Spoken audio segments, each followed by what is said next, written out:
नमस्कार, मी उल्हास. माझ्या यूट्यूब विचारपीठावरती आपले मनपूर्वक स्वागत. मित्रांनो, एक मराठी गाणं आहे. दिसला ग बाई दिसला, मला बघून गाला तर हसला ग बाई हसला. आता कोण दिसला, कोण गालातल्या गालात हसला, हे कुणालाच माहित नाहीये. तशी परिस्थिती आज महाराष्ट्राच्या समाजकारणात आणि राजकारणात दिसून येते आहे. ती म्हणजे औरंगजेबाच्या थडग्यावरून महाराष्ट्रामध्ये एक नव्या वादाला प्रारंभ झालेला आहे. आता मुळात गेली कित्येक वर्ष झाली त्या थडग्याबद्दल कुणालाही अस्मिता नाही, ना प्रेम नाही. आणि का असावं? औरंगजेबाने अतिशय हाल करून छत्रपती संभाजीराजांची हत्या केली. हे काय काल परवा छावा चित्रपट आलाय आणि त्याच्यामुळेच आपल्याला समजलं. अशी जर काही राजकीय नेत्यांची, भाजपमधल्या काही राजकीय नेत्यांची जर अशाच पद्धतीची जर विचारधारा असेल तर ते अतिशय घाणेरडी विचारधारा आहे असं म्हटलं तर वावगं ठरत नाही. महाराष्ट्रामध्ये औरंगजेबाचा इतिहास आपल्याला लहानपणापासून माहीत आहे. शाहीर बाबासाहेब देशमुख असतील, प्राध्यापक नितीन बानगुडे आजच्या काळातील असतील किंवा डॉक्टर राऊत असतील शाहीर, यांनी महाराष्ट्राच्या कानाकोपऱ्यामध्ये साहित्यिकांनी, लेखकांनी, इतिहासकारांनी छत्रपती शिवाजी महाराजांचा इतिहास, छत्रपती संभाजी महाराजांचा क्रांतिकारी इतिहास पोहोचवलेला आहे. आणि औरंगजेबाबद्दलची जी काय माहिती आहे ती सर्वांना आहे. पण तरी सुद्धा महाराष्ट्रामध्ये 9,32,000 कोटी रुपयाचं महाराष्ट्रावरती कर्ज असतानाही लोकांना या मुद्द्यावर कसं दुसऱ्या मुद्द्याकडे न्यायचं, याचं खरंच पॉलिटिक्स महाराष्ट्रातल्या बीजेपी सरकारकडनं शिकावं अशा पद्धतीचं झालेलं आहे. महाराष्ट्राचे मुख्यमंत्री देवेंद्र फडणवीस हे धडाधड निर्णय घेत आहेत, आपण बघतोय. त्याचबरोबर बऱ्याच काही चांगल्या योजनाबद्दल ते शिंदे सरकार सांगत होतं की आमच्या चांगल्या योजना आहेत आणि त्या सगळ्या रद्दबदल करण्याचं काम देवेंद्र फडणवीस यांनी केलं. एवढे चांगले निर्णय तुम्ही घेत असताना कोणी त्या थडग्याचं समर्थन केलं? कोण असं बोललं की तुम्हाला त्याचा राग आला आणि तुम्ही म्हणालात की औरंगजेबाच्या समाधीचं जर कोण समर्थन करत असेल, महिमा गात असेल तर तो खपवून घेतला जाणार नाही. आणि म्हणून मी तुम्हाला विचारू इच्छितो की कोण आहे, कोण महिमा गाणार आहे, कोण त्या औरंगजेबाचं समर्थन करणार आहे? अहो, महाराष्ट्रात एकही माणूस असा नाहीये की जो त्या थडग्याचं समर्थन करेल. इतका बुद्धू महाराष्ट्र नाहीये. आई बापाहून श्रेष्ठ मानणाऱ्या छत्रपती शिवाजी महाराजांना, संभाजी महाराजांना हा महाराष्ट्र रोज पूजतो. ती नुसती महाराष्ट्राची अस्मिता नाहीये, ती दैवत आहे.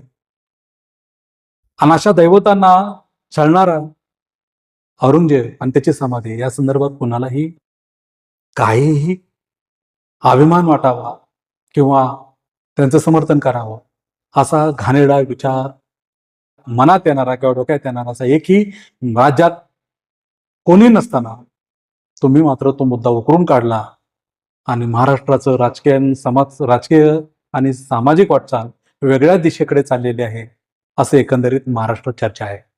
हिंदू परिषद, हिंदू विश्व परिषद आणि बजरंग दलाने नागपूरमध्ये जातीय दंगल घडवून आणली आणि तीच दंगल आज महाराष्ट्रभर पसरते की काय, ही शंका महाराष्ट्रातल्या सर्वसामान्य माणसाच्या मनात येऊ लागलेली आहे.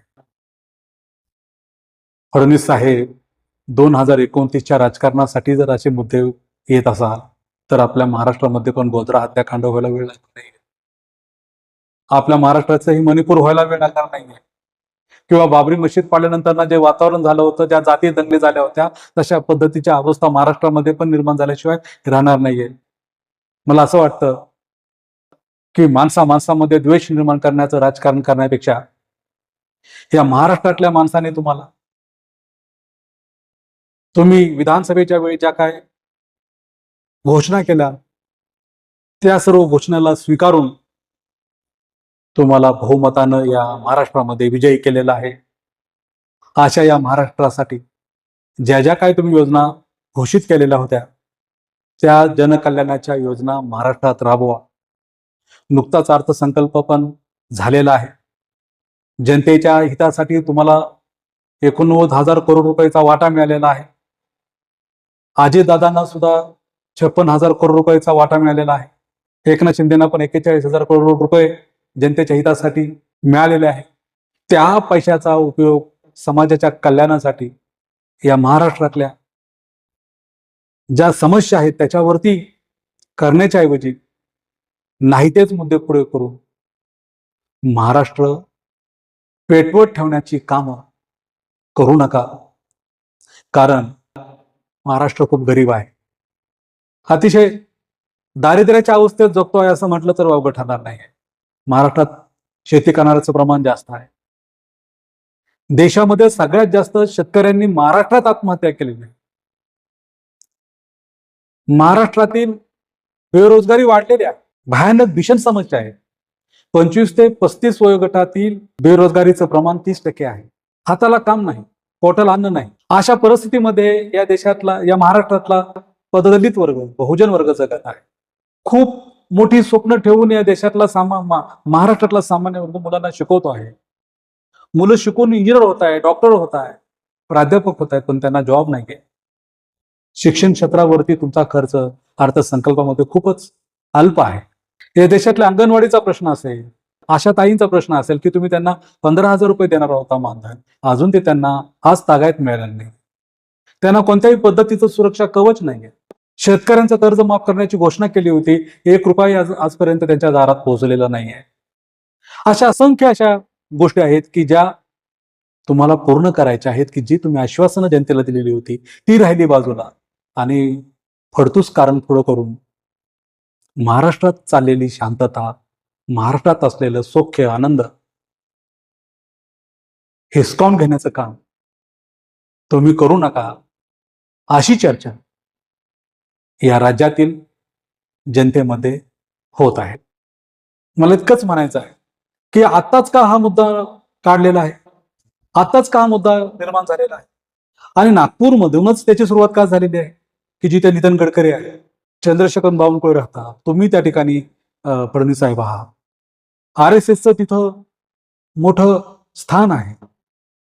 त्या मातीतूनच विश्व हिंदू परिषद, बजरंग दल हे कार्यकर्ते 2 जातीमध्ये, 2 धर्मामध्ये दंगल करतायत आणि शांततेचं भंग करतायत. ही गोष्ट महाराष्ट्राला लाजिरवाणी करणारी आहे, महाराष्ट्र पेटवणारी आहे, महाराष्ट्राचं मणिपूर करणारी आहे. त्यामुळे तातडीनं महाराष्ट्राच्या जनतेच्या हिताच्या योजना राबवण्याचं काम सुरू करून हे जे काय धर्म कर्मठ लोक आहेत की ज्याच्यामुळे दंगल घडू पाहते आहे, 2 धर्मामध्ये, 2 माणसामध्ये द्वेष निर्माण होतो आहे, हे घाणेरडं राजकारण बंद करण्याचं काम तातडीनं या राज्यातील महायुतीत आलेल्या सरकारनं करावं. आता जनता हुशार झालेली आहे. फडणवीस साहेब, त्यांच्या धडावर आता त्यांचं डोकं आहे. त्या डोक्यातल्या मेंदूमध्ये तुम्ही कितीही धर्मद्वेषक, विध्वंसक किंवा जातीय मुद्दे घालत असाल तरी या देशातला युवा वर्ग सुधारलेला आहे. जो कोणी रस्त्यावर उतरलेला आहे त्या युवकालाही तुम्ही सांगा की बाबा रे, तुझं आयुष्य उद्ध्वस्त करून घेऊ नको. महाराष्ट्रातला युवा वर्ग जागृत झालेला आहे आणि तो आता गलिच्छ राजकारणाला किंवा जातीय धार्मिक राजकारणाला बळी पडणार नाही. तेव्हा अशा सर्व गोष्टींचा विचार करून महाराष्ट्रानं सर्व समावेशक, सर्व धर्मीय, सर्वांच्या समानतेसाठी, स्वातंत्र्यासाठी आणि महाराष्ट्राच्या विकासासाठी आपल्या महायुतीनं कामाला सुरुवात करावी हीच अपेक्षा व्यक्त करतो. प्लीज माझा हा विषय जर तुम्हाला आवडला असेल तर तो शेअर करा, सर्वांना पाठवा, लाईक करा, सबस्क्राईब करा. धन्यवाद. Thank you very much.